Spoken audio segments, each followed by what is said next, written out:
noches.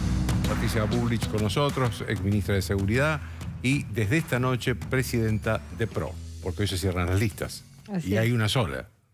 Aparentemente sí hay una sola.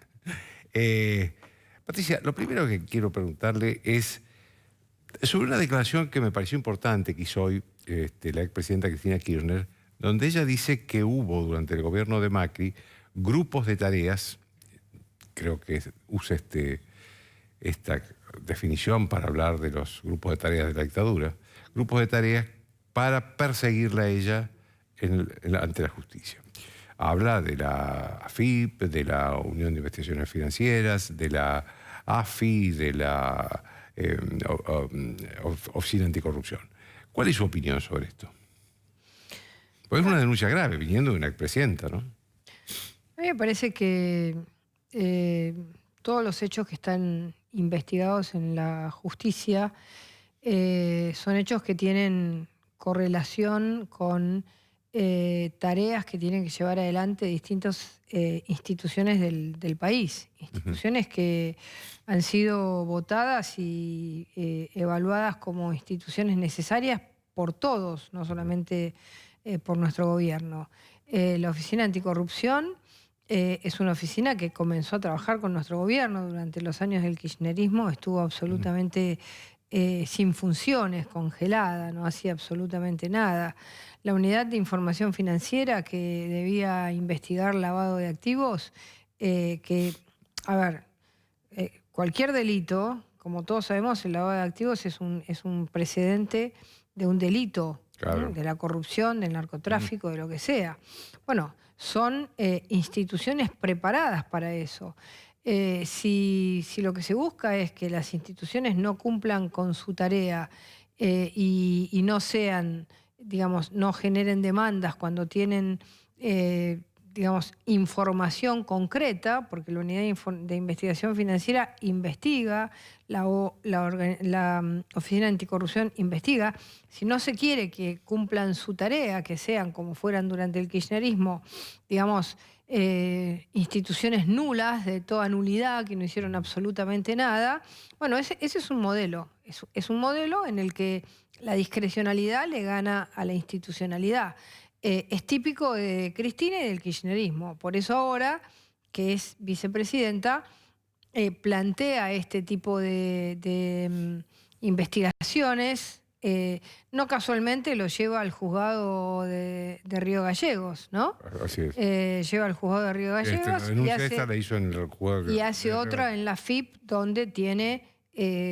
no digo por el juez de Río Gallegos, porque no quiero hablar mal de un juez antes de que evalúe la situación, pero me parece que ella tiene un solo objetivo y es tratar de desarticular, desarmar, destruir toda la verdad sobre la corrupción que existió en el kirchnerismo y convertirla en un relato. Decir, esto fue un relato, me quisieron hacer una cama a mí, esto fue contra mí y los hechos son hechos que no existieron. Es decir, los bolsos de López eran dinero falso, era una especie de dinero inexistente, no sé, como si lo hubiera puesto un mago. Los sobreprecios no existieron, es decir, generar lo que siempre han hecho, que es un relato. Así que creo que estas dos denuncias tienen que ver con esta misma lógica, ¿no? ¿Usted ve una diferencia en la justicia federal con respecto de lo que hacía en el gobierno de Macri y lo que está haciendo ahora cuando cambió el gobierno? Bueno, a ver, el gobierno asumió, hubo ferias, recién hoy comienza a trabajar, así que la expectativa que todo ciudadano tiene es que la justicia siga el ritmo de trabajo que tiene que llevar adelante la justicia y no que se mueva por el ritmo, el apriete o el miedo político que intentan generar estas denuncias. Estas denuncias son denuncias que uno podría llamar denuncia extorsión. Es una denuncia para extorsionar, para que los jueces que están investigando les dé miedo, tengan miedo a un juicio político, tengan miedo a que... entonces, ese es el objetivo, ¿no? Ahora, la paralización de las investigaciones en marcha. ¿Qué miedo puede tener un juez que está limpio, si en el Consejo de la Magistratura no hay 2/3 para echar ningún juez. Pueden investigarlo, pueden hacer, pero no hay 2/3. No, yo no digo que tengan miedo, digo cuál es el fin de este tipo de acciones. El fin de este tipo de acciones es la generación de, primero la parálisis y después el miedo. El desprestigio de los jueces, que además, a ver, la mayoría de los jueces... creo que durante el gobierno de Macri hubo una vacante y se nombró una sola jueza federal. Jueza federal. Quiere decir que son jueces que han convivido, muchos de ellos nombrados durante el kirchnerismo, y muchos de ellos que durante 12 años no se los consideró jueces, digamos, que no podían ser jueces federales. Es decir, dejaron de ser buenos jueces el día que investigaron la corrupción de la expresidenta de la Nación. Es decir, que la bondad o la maldad depende de a quién investigan. Si investigasen a otro gobierno u otras cosas, serían buenos jueces. Entonces, es la subjetividad de la lógica autocrática, ¿no? Es decir, cuando me tocan a mí, todo está mal. Cuando las instituciones no pueden ser árbitros. Las instituciones tienen que estar al servicio de un proyecto. Es decir, la base de la República es que las instituciones sean árbitros entre las partes, la sociedad, los asesinos, los delincuentes, los corruptos, los ciudadanos de bien. Ese es el rol que juega una institución republicana. Lo que piensa el kirchnerismo como ideología es que eso está mal, que las instituciones tienen que responder a las grandes mayorías y hacer lo que las mayorías dicen, no ser árbitros de... Más bien lo que se dice en nombre de la mayoría, porque la mayoría no dice nada. En nombre de las mayorías, exactamente. Entonces, esta deformación, digamos, esta destrucción de la lógica republicana son estos escritos.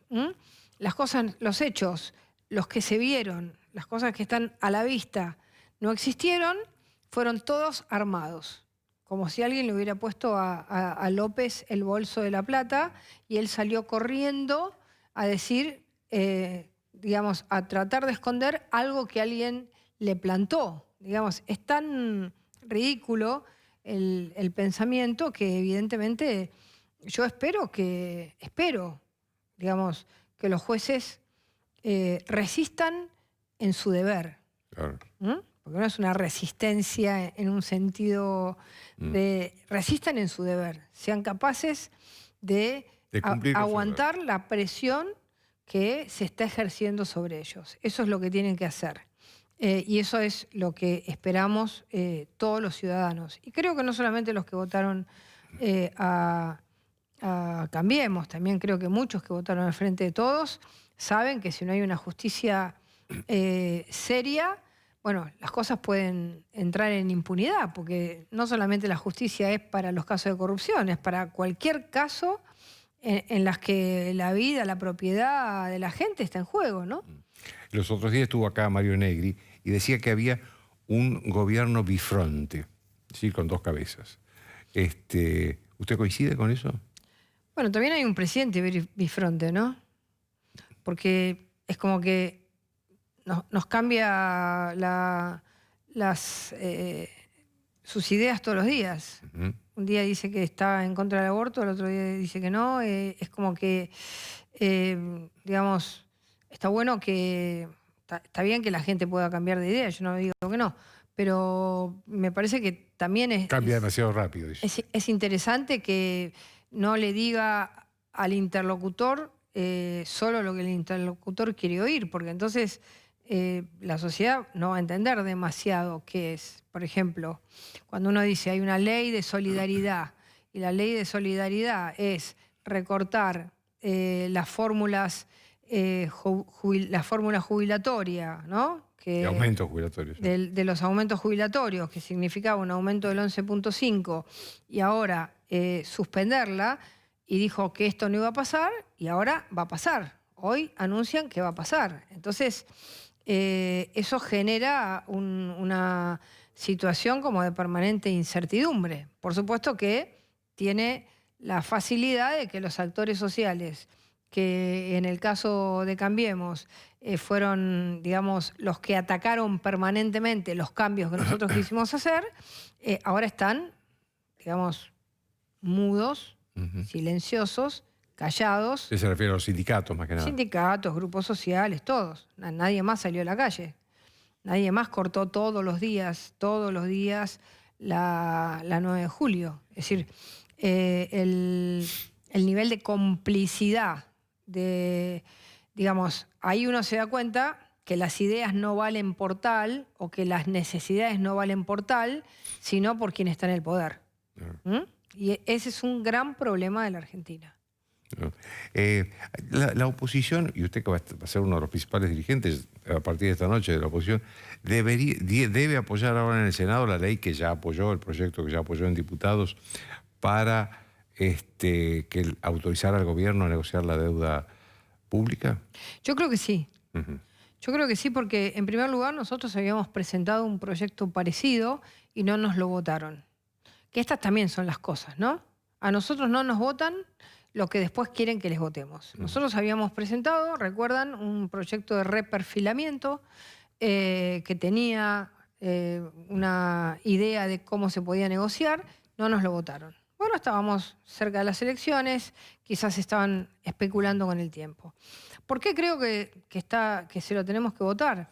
Porque es un proyecto que lo que hace es hacer como un espejo de algo que ya, una posibilidad que el gobierno ya tiene, que es negociar la deuda. Por la ley de administración financiera, ya lo puede hacer. Entonces, negarlo sería que si las negociaciones no salen como el gobierno quiere, la responsabilidad va a ser nuestra. Nosotros queremos que puedan negociar en tranquilidad, que puedan negociar como nos hubiera gustado que nos dejen negociar a nosotros con tranquilidad, ¿no?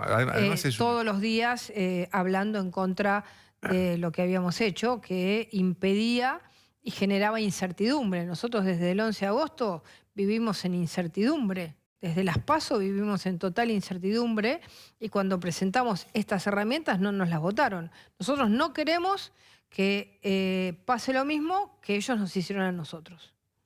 Pero además es un acto muy distinto con el que pasó en el 2001, porque, digamos, las cámaras del Congreso entonces hicieron una fiesta del anuncio de un default, ¿no? En cambio ahora se juntan todos los partidos para aprobar una negociación para pagar, en algún momento, pero para pagar.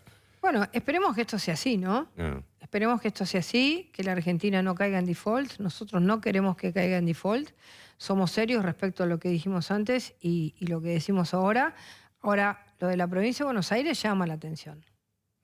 Llama la atención. Si la provincia de Buenos Aires la van a dejar caer en default, no la van a ayudar, ¿qué es? Una forma de ralentizar los pagos. ¿Qué están haciendo? No se entiende, no está muy claro. Entonces, y yo no estoy tan convencida que lo de la provincia de Buenos Aires sea que Kicillof se cortó solo y hace lo que él quiere y Guzmán hace lo que dice Fernández. Me parece que ahí hay alguna estrategia que tenemos que ver qué es. Policía bueno y policía malo. Sí, eso me parece que es de alguna manera la estrategia que es muy peligrosa, porque lo peor que le puede pasar a la Argentina es caer en un default. Patricia. Hoy volvió a subir el riesgo país. Sí, sí. El próximo desafío que va a tener la oposición es el acuerdo o no para que asuma como Procurador General de la Nación a Daniel Rafecas, actual juez federal. ¿Usted qué cree que debería hacer la oposición? Porque ahí es fundamental lo que haga la oposición. El Senado no tiene, el peronismo, los dos tercios que necesita para aprobar. Si no lo hace con apoyo de la oposición, no hay acuerdo. Bueno, nosotros ya logramos un primer acuerdo sólido que se discutió en la última reunión de la mesa de Juntos por el Cambio, que fue que que los 24 senadores tienen que votar juntos, que no puede haber quiebres. No puede haber deserciones. Y no puede haber deserciones, no puede haber nadie que se vaya de viaje, no puede haber nadie que deje de ir ese día. Es decir, los 24 tienen que estar sentados con la posición que tomemos. Yo no quiero adelantar mi mirada personal porque creo que en este momento esto tiene que ser bien institucionalizado y tiene que ser una decisión institucional que toma Juntos por el Cambio. Los partidos... No, pero es importante lo que está diciendo, que va a haber una posición única de los senadores. Totalmente. Porque acá lo que el riesgo que corría, que corría la oposición, era que el gobierno empezara a captar senadores de los gobernadores, sobre todo de gobernadores que tienen problemas financieros, ¿no? Sí, bueno, a ver, igual los problemas financieros, yo creo que está bien que los gobernadores defiendan sus cuentas, pero no sé cuánto va a durar eso, ¿no? Porque a la Ciudad de Buenos Aires ya le quieren meter un hachazo. Entonces, digamos, es como esta cosa bifronte, ¿no? Por un lado te llamo, te siento para que vengas y soy amable cuando se discute una ley y después te meto un hachazo y te corto la mitad del presupuesto de la ciudad. Entonces, ¿cómo es esto? Me parece que hay que saber que dentro del gobierno hay un montón de contradicciones y que muchas veces se dice una cosa y después se hace otra. Entonces, nosotros tenemos que, por supuesto, defender nuestros gobiernos. Tenemos 4 gobiernos y los tenemos que defender, pero también tenemos que saber que la mejor defensa de nuestros gobiernos es la mejor oposición. Es una oposición junta, unida, en el Parlamento, apoyando a los gobernadores y transparente. ¿Por qué? Porque muchas veces el gobierno quiere... como usted decía recién, como jugarnos por adentro. Y eso nosotros no lo tenemos que permitir. Por eso fuimos tan firmes en el caso de la elección del procurador. Todos juntos y sin deserciones. Patricia, hay un tema que la toca a usted de cerca, que es el tema de la gestión de la ministra nueva de Seguridad, Sabina Frederick. Porque ella anuló algunos protocolos suyos, algunas prácticas también de las fuerzas de seguridad en la época suya. ¿Qué opinión le merece esto? A mí me parece que, digamos, cuando uno mira una política pública, como es la política de seguridad, lo primero que tiene que ver es qué pasó durante los 4 años. Si durante los 4 años todas las cifras fueron favorables, bajaron los delitos, lo acaba de volver a decir la Universidad de Itela, bajaron los homicidios, hemos pasado a ser el segundo país con menos homicidios de América Latina, bajaron los secuestros, subieron los decomisos de droga, subieron la excarcelación, la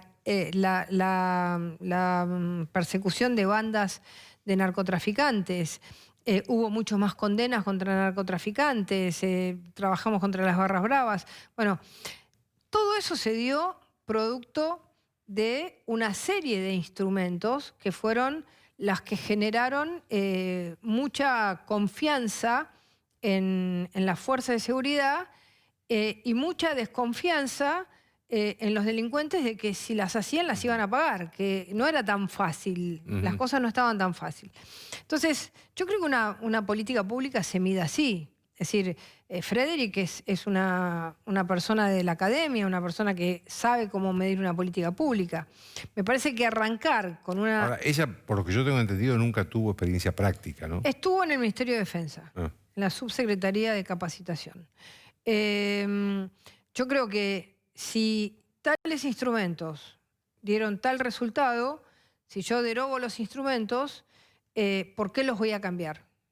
¿Por qué cosas? ¿Qué instrumentos va a utilizar para tener buenos resultados o mejores? Porque si nosotros veníamos en una línea de baja consecuente durante 4 años, la lógica sería que la ministra busque seguir la baja, que el año que viene, en vez de ser 5 cada 100.000 los homicidios, sean 4,7 cada 100.000, vaya bajando los números, vayan bajando los delitos. Entonces, lo que tiene que poner sobre la mesa es con qué instrumentos. ¿Por qué? Porque hoy lo que se ha logrado, desde mi punto de vista, es apresurado todavía juzgar una política, pero así como el primer vuelo de pájaro, yo le diría, hay más incertidumbre en las fuerzas de seguridad. Eso le iba a preguntar. ¿Qué efectos y están tiene? más agrandados los delincuentes. ¿Qué consecuencias tiene este cambio de prácticas en la fuerza de seguridad? Y genera incertidumbre. Mire, El otro día en un pueblo de la provincia de Buenos Aires, una chica policía con 2 años de policía me dijo, se me acercó y me dijo, quiero dejar de ser policía. Entonces le digo, ¿por qué quieres dejar de ser policía? Acabas de entrar. Yo estaba en el supermercado haciendo unas compras. Me dice, porque, dice, yo ahora estoy en un pueblo chico, pero cuando me manden a una ciudad grande y tenga que usar mi arma, voy a terminar toda mi vida presa, porque ahora no nos defiende nadie. Entonces, esa chica policía recién recibida, o esa policía joven recién recibida, ya había recibido el impacto de esa incertidumbre, de la incertidumbre de cómo moverse frente a un delito. Esa situación es contraria a lo que pasa con la delincuencia. El otro día me contaba Florencia Arieto, que había estado con el fiscal López Ferrando, y que el fiscal López Ferrando estaba indagando a los dos delincuentes, casi asesinos, que le metieron puñaladas al turista australiano en la puerta, casi en la puerta de la Facultad de Derecho de la Universidad de Buenos Aires. Una mañana de un sábado. Una mañana de un sábado, un señor que estaba corriendo. Y los delincuentes, el fiscal les dice, ustedes saben que por esto van a tener una condena muy dura, porque esto es un hecho muy grave. Entonces dice, no, pero ¿cómo? ¿Usted es como la Bullrich? Le dice, se lo contó el fiscal. Es decir que el delincuente, fíjese en estos dos pequeños momentos que yo le estoy contando, el delincuente lo que percibe es que puede salir con más facilidad. Es decir, hemos visto en este último tiempo armas largas, fales. Ojo, no quiero apresurarme. Digo que las subjetividades que se van generando cuando uno cambia reglas, digamos, para la seguridad jurídica para la economía es tan importante como la seguridad jurídica, que es más intangible en la seguridad. Y romper esa seguridad jurídica, romper esas normas, es tan grave como romperlas en la economía. Es decir, ese es el sentido. Déjeme hacerle una última pregunta, Patricia. El tema del narcotráfico. Porque lo que se veía durante su gestión es que había bastante droga incautada y todo lo demás. Ahora, ¿qué descubrió usted como ministra de Seguridad que pasaba con el tráfico de drogas que venía ya siendo denunciado por la Corte Suprema, por la Iglesia, por todo el mundo? ¿Qué descubrió usted que había pasado para que el narcotráfico se metiera tanto en el país? Bueno, yo creo que digamos, hay dos cosas, ¿no?, que hoy también se están discutiendo. La primera es cuando se empieza a discutir que se va a liberar el uso de la droga.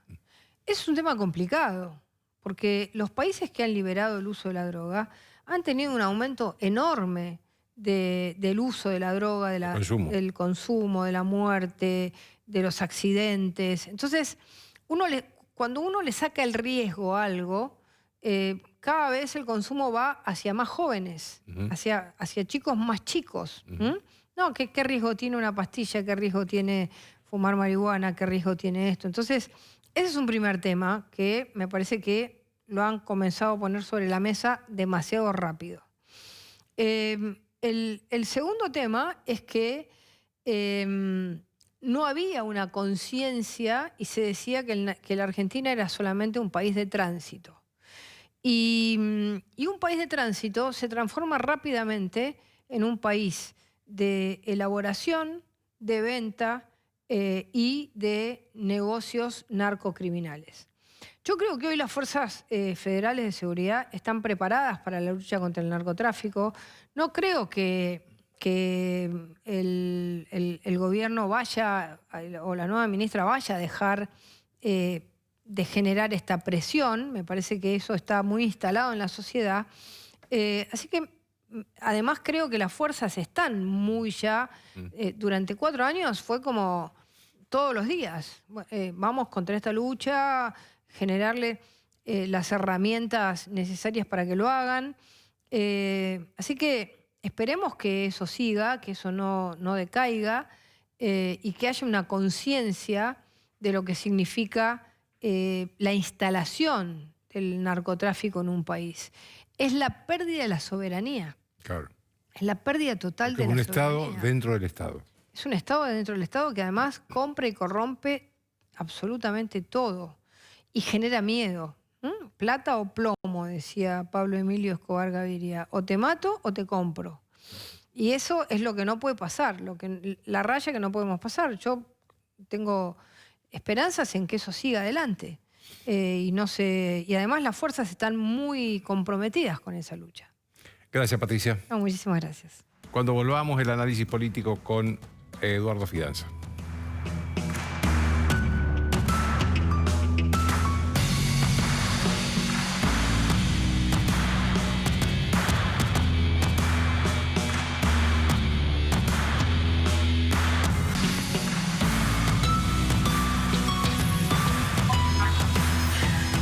Bien, Eduardo Fidanza, que ustedes lo conocen, está mucho tiempo, muchas veces acá, es uno de los intelectuales más importantes del país. Y vamos a hablar de la política en general, y quiero hacerte una primera pregunta sobre cómo está, porque vos también sos director de una de las principales agencias de encuestas, Poliarquía. ¿Cómo están los principales dirigentes hoy políticos ante la sociedad? Sí. Empecemos por ahí, después vamos a profundizar. Decíamos recién fuera de cámara. Creo que estamos en una transición de liderazgos. Hay un dato que podemos decir como un dato de base. Tenemos dos grandes fuerzas políticas. Adentro de cada una de estas fuerzas, los liderazgos no están nítidos, no están definidos. Nosotros venimos de una década dominada por Cristina Kirchner y por Mauricio Macri.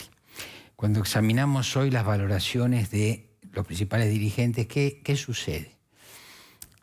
Los que dominaron la escena están declinando en la valoración de la... Es decir, Cristina Kirchner y Mauricio Macri. Y están ascendiendo el presidente Alberto Fernández del lado del gobierno y Horacio Rodríguez Larreta del lado de la oposición. Y las diferencias empiezan a ser bastante contundentes en valoración positiva. Cristina Kirchner y Mauricio Macri, mientras que dominaron la política, sobre todo en los últimos años, cuando se exacerbó la grieta, mantuvieron un paralelismo que fue el rechazo de alrededor del 50% de la sociedad.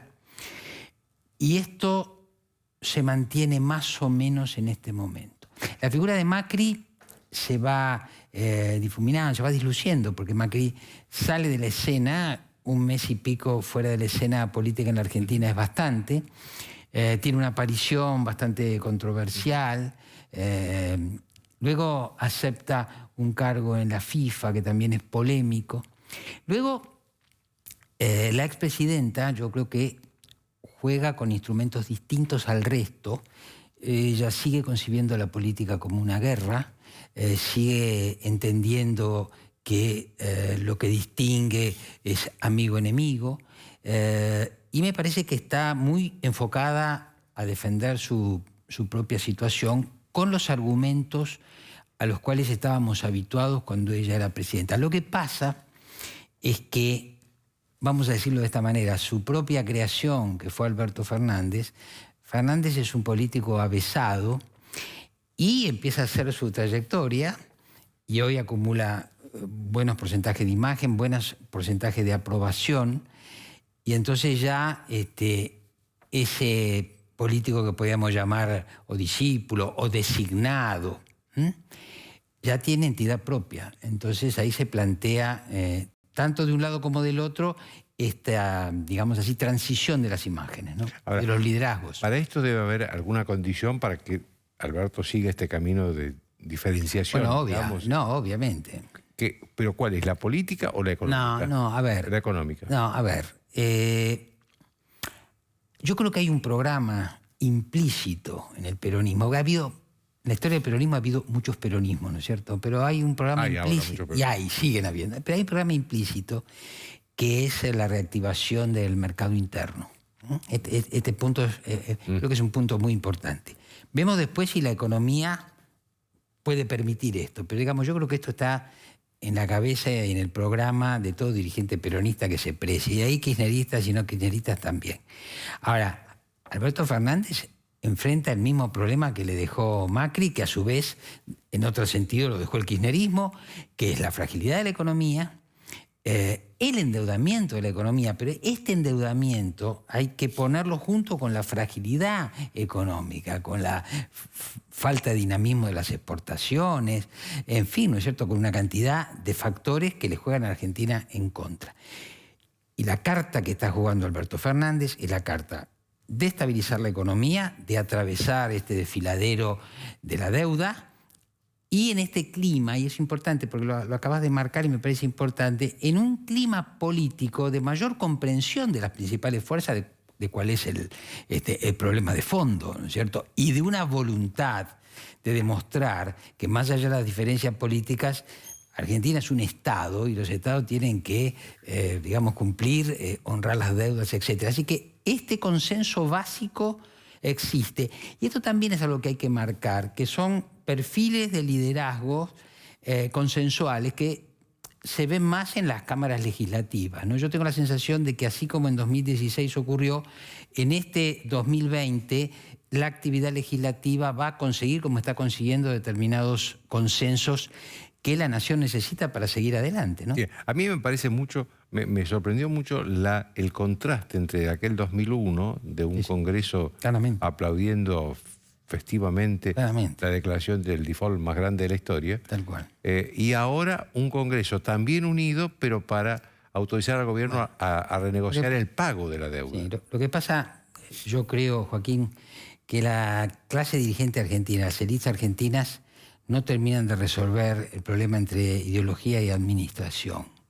¿Qué quiero decir? Y yo creo que ese es el fracaso relativo de la política. ¿Por qué? Porque las ideologías son legítimas, porque son las orientaciones, las ideas, los fundamentos que mueven a los actores políticos y sociales. Pero luego está la administración de un país. Y la administración de un país es mucho más restringida en sus herramientas que lo que es el debate ideológico. Ahora, ¿qué es lo que debe transformar la ideología en administración? La política. Y eso es que la política no solo es competencia, sino también es consenso. Entonces, en determinado momento, la clase política argentina parece que captar, más allá de nuestra ideología, nuestra responsabilidad es administrar. Bueno, ese es el triunfo de la política. Ahora, cuando la ideología no permite administrar, es el fracaso de la política. Y posiciones como la de Cristina Kirchner son posiciones que llevan al fracaso de la política en el sentido que lo estoy planteando. Bueno, pero a ver, porque sobre eso te quería, vos hablaste de la grieta recién. ¿Se puede gobernar y tener éxito un país donde la mitad de la sociedad odia a la otra mitad de la sociedad?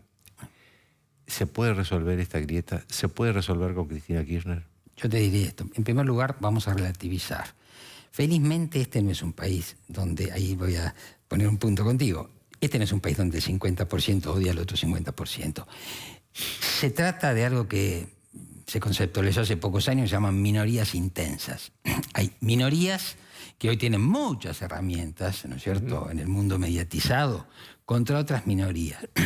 El conjunto de la población siempre está enfocado, en este país y en otros países, a el progreso económico, a conseguir trabajo, a educar a los hijos, a darse los gustos. Esta es la preocupación de la mayoría de la sociedad. A las minorías intensas, y sí, viven de eso, viven, y su pasión es eso, es descalificar al otro, porque además descalificar es una forma de espectacularizar la conducta, ¿no es cierto? Y aparte muchas veces eso, digamos así, prende en los medios, que no son solamente los medios tradicionales, son todos los medios que tienen que ver con las redes sociales, etcétera. Son festivales, grandes festivales de agresividad, donde además no se pone el cuerpo. Entonces tienen algo que ver también con el psicodrama. Yo alguna vez escribí sobre el psicodrama de la grieta. El psicodrama es un método terapéutico donde se llega al 80% de la agresividad, pero eso permite que la gente salga indemne, ¿no es cierto? Entonces el psicodrama se basa en el teatro, es una gran dramatización de sentimientos, etcétera, que tiene un efecto, si querés, purificador como las catarsis. Así que tenemos minorías intensas aquí y en otros Pero lugares del mundo. ¿cuánto dedicadas a- suman esas minorías en el total de la sociedad? Mira, yo te 40%. diría esto, puede ser el 40%. Es mucho. No, es mucho. Pero esta no es una sociedad enfrentada por antagonismos que la atravesaran de manera completa. Yo creo que son fenómenos, vuelvo a decirte, más focalizados. Es un porcentaje, si vos querés, grande de la población. Ahora, esta es una tendencia mundial. Y atraviesa también la política. Por eso, todos Sí, los en gestos. Estados Unidos está Por eso pasando, digo, en Gran Bretaña está bueno, pasando. ¿qué te parece? Entonces, todos los gestos para un país como la Argentina, en circunstancias difíciles, donde el consenso lleve a una mejor administración, bueno, me parece que esto es bueno, esto nos va eventualmente a permitir progresar. Eso no quiere decir que no se mantengan las ideologías. Yo diría a grandes trazos, hay una población que ha votado por valores republicanos, en este caso a Macri, digamos así, en la última elección.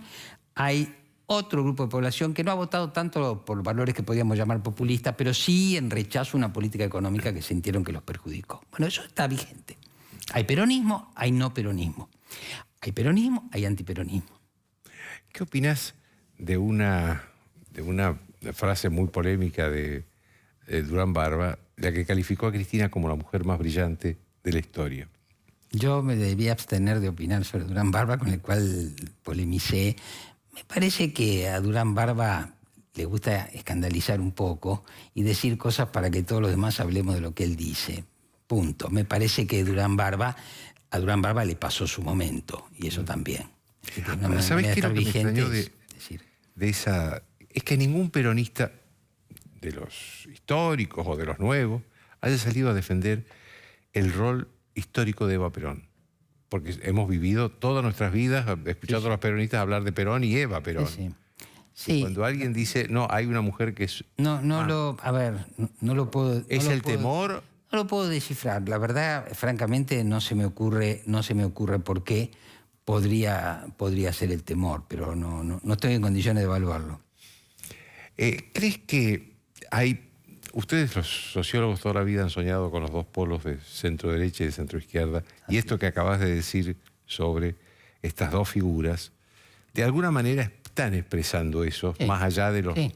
Porque inclusive con Macri hay peronistas. Sí. Y seguramente con Alberto Fernández y Cristina habrá gente que no ha sido peronista.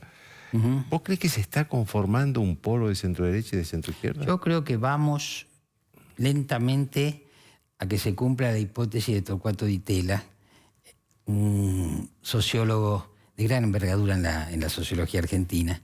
Y Torcuato sostenía esto, ¿no es cierto?, que podía haber una evolución del peronismo, ¿no es cierto?, hacia una izquierda democrática, y luego lo interesante, que lo que sería la derecha, o que tradicionalmente fue la derecha, digamos así, cuando se genera Cambiemos, se transforma en una convergencia que electoralmente es competitiva. Entonces uno puede decir, un centro-derecha llega por elecciones democráticas, lo cual es un antecedente interesante para la política argentina, y un centro-izquierda puede ser una evolución eventual del peronismo. De hecho, están funcionando las cosas bastante similar a esta descripción, porque hay diferencias programáticas, pero también hay, coincidencia frente a algunos problemas que la Argentina tiene, como el endeudamiento y la crisis económica, que son casi indiscutibles.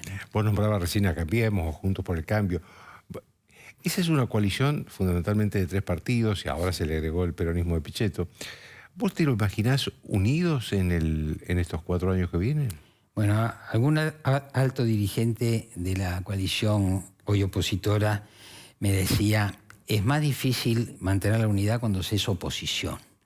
Bueno, es un desafío que ellos tienen, pero es muy importante en ese desafío cuál va a ser el liderazgo, porque yo creo que la ausencia de Macri o la presencia de Macri abocado a otras cosas, como es la fundación de la FIFA, me parece que introduce al interior de la oposición un cierto desconcierto que tendrá que ver cómo se encamina. Y por otro lado, vuelvo a decir, hay un liderazgo emergente, indiscutible, porque además es un neto ganador electoral, que es Horacio Rodríguez Larreta, muy abocado a la administración de la ciudad, con una relación hoy con cierto nivel de conflicto con el gobierno nacional, pero digamos una figura emergente que yo creo debería ser en el mediano plazo el líder de la oposición.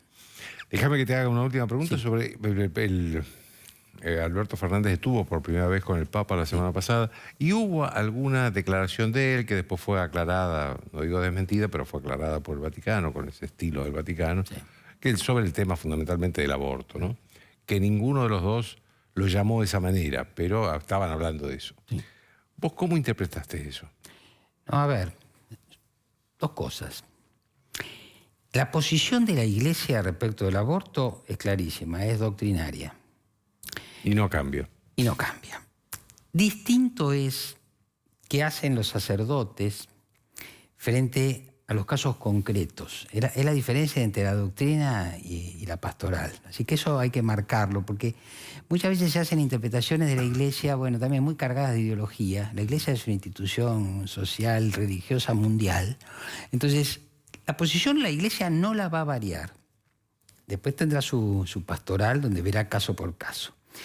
Pero la Iglesia Católica convive en muchos países donde el aborto, digamos, se ha legalizado. De modo que esa convivencia va a continuar. Ahora, el otro tema, más fuerte para hablar un poco más tiempo, son las posiciones más políticas del Papa, ¿no es cierto? Que generan tanta controversia. Delofer, por ejemplo, y todas estas cuestiones. Bueno, ahí yo diría, además, para aquellos que sostienen, no, pero el Papa en realidad tiene un sesgo ideológico. Me parece que este Papa es un Papa que está mirando siempre la cuestión de la pobreza. Hay una tradición en la Iglesia latinoamericana que se llama la elección preferencial por los pobres. Bergoglio viene de ahí.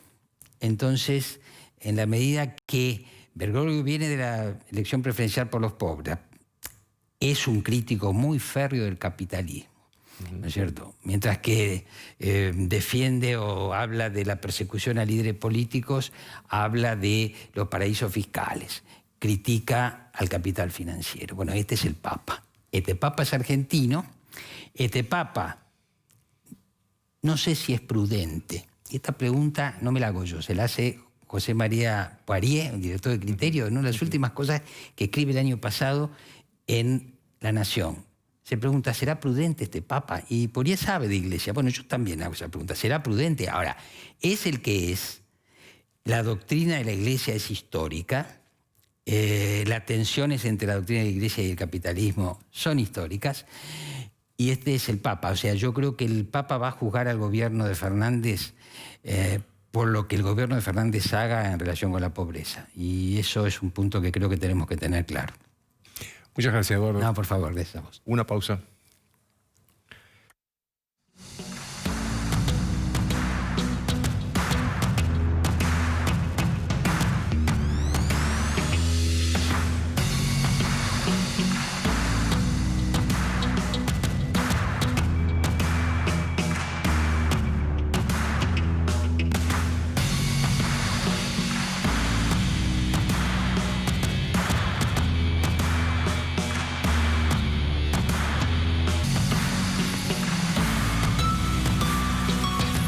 Bien, ustedes saben que hablando del Papa en ese comunicado que hubo el viernes del Vaticano, llamó mucho la atención en la aclaración que hizo el Vaticano sobre que se había tratado el tema del aborto. No lo dijo así, dijo la vida desde la concepción, pero te estaba diciendo eso. Y no se tuvo en cuenta que hay en ese documento una palabra de los temas que conversaron. Se colocó también el tema corrupción. Este es un tema que ha pasado inadvertido en la reunión de Alberto Fernández con el Papa, pero que hay que tener en cuenta y que habría que saber qué es lo que hablaron de la corrupción. Esto está en el documento del Vaticano, oficial del Vaticano, no está obviamente en las declaraciones de Alberto Fernández. Vamos a lo de hoy. Cuando Cristina hizo un alegato enorme, larguísimo, como todas las cosas que hace ella, para denunciar que hay, digamos, que en la época de Macri, grupos de tareas. Ustedes saben, para los que no vivieron esa época, que en la dictadura se llamaba grupos de tareas a los grupos de militares que iban a secuestrar gente y a veces a matar. A eso se llamaba grupos de tareas. Bueno, ella se llama grupos de tareas, haciendo una similitud con esa época, de la AFIP, de la UIF, de la Unidad de Investigaciones Financieras, que investiga el lavado de dinero, de la AFI, lo que era la CIDE antes, la Secretaría de Inteligencia, y la Oficina Anticorrupción. Que todas estas organizaciones que están para investigar, habían formado grupos de tareas para perseguirla a ella y destruirla a ella. Es una denuncia penal ante el juez federal de Río Gallegos, obviamente toda la justicia de Río Gallegos. Yo no quiero hablar, Patricia Bullrich no habló recién del juez federal, porque no lo conoce, y yo también debo decir que no lo conozco, así que sería injusto si hablara mal del juez federal de Río Gallegos. Pero sí sé que la justicia de Santa Cruz está llena de gente cercana a Cristina Kirchner, inclusive de parientes, de hijos de la actual gobernadora Alicia Kirchner, que son fiscales. Por algo hace la denuncia en Río Gallegos y no en la capital contra la AFIP, que es un ente del gobierno nacional. Ella en principio se queja porque fue, digamos, notificada y le pidieron la ejecución fiscal por una mala, lo que la AFIP sostiene que es una mala rendición de cuentas de ella. A ver, lo que Cristina no puede, para no entrar en detalles técnicos, no puede entender es que es una ciudadana común. Hay miles de argentinos que todo el tiempo reciben intimaciones de la AFIP, por ahí alguna notificación diciéndole que tiene que ser sometido a investigación a algún tema, tiene que mandar un contador, tiene que ir personalmente la persona. Yo acepto que son trámites fastidiosos, fatigosos, pero que no es ella la única. Además, ella dice que esto pasó 4 días después que ella asumió como senadora, o que fue elegida como senadora, no sé. Digo, si la AFIP hizo esto, hizo una injusticia con ella, en ese momento, entonces estamos ante una AFIP estúpida, porque ¿cómo va a hacer eso ante una persona que acababa de ganar o de asumir una banca de senadora nacional, siendo además Cristina Kirchner, que iba a usar esa banca para denunciar a la AFIP? En todo caso, lo hubiera hecho mucho antes, cuando ella no estaba en el Senado. Yo creo que ella tampoco entiende que el deber de los funcionarios, sobre todo de estos organismos, de los organismos no de la AFIP, porque la AFIP no está para investigar, está para recaudar y para que la recaudación sea la correcta, pero sí de los otros organismos, la UIF, la Unidad de Investigaciones Financieras para investigar lavado, la Oficina Anticorrupción para investigar cualquier hecho de corrupción, están para eso. Y tienen los funcionarios, todos, no solo los de esas dependencias, todos los funcionarios tienen la obligación de denunciar la presunción de un delito. No solo un delito, porque puede ser que encuentren un delito, pero también la presunción de un delito. Porque en última instancia, la única institución de la República que establece si se cometió un delito es la justicia. Entonces, no es una elección para el funcionario. Si, a ver, ¿denuncio o no denuncio esto que me parece un delito? Es la obligación que tiene. Es la obligación que tiene, porque si fuera un delito lo que está viendo y lo deja pasar, ese funcionario es llevado después ante la justicia por no haber cumplido con los deberes de funcionario público. Tan sencillo como eso. Nadie puede creer, por otro lado, que haya una campaña o haya existido una campaña para acosar a Cristina Kirchner. Nadie puede creer eso, salvo ella misma, que es la primera que cree estas cosas. ¿Por qué? Porque además a Cristina Kirchner empezaron a investigarla cuando ella era aún presidenta de la Nación. Yo me acuerdo que el juez Bonadío, Claudio Bonadío, allanó los hoteles de Cristina Kirchner en el Calafate cuando ella era presidenta. Me acuerdo que viajó con la Policía Metropolitana para que ella no se enterara, con la Policía Federal o la Gendarmería o cualquier otra, de que él iba, y escondieran los papeles y desaparecieran las pruebas. Viajó con la Policía Metropolitana, que en ese momento ya estaba bajo las órdenes de Mauricio Macri.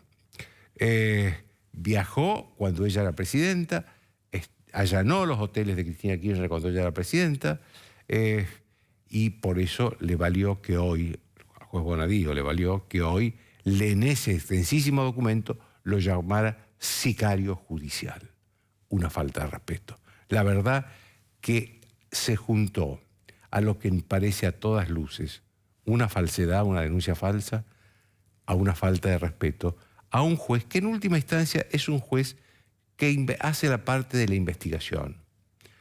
Después la resolución final de la justicia es del Tribunal Oral, de la Cámara Federal, de la Cámara de Casación Penal y en última instancia de la Corte Suprema de Justicia.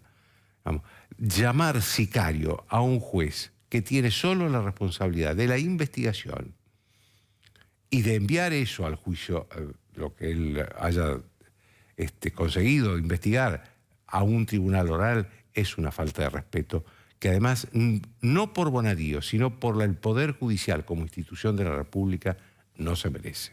Chau, hasta el lunes.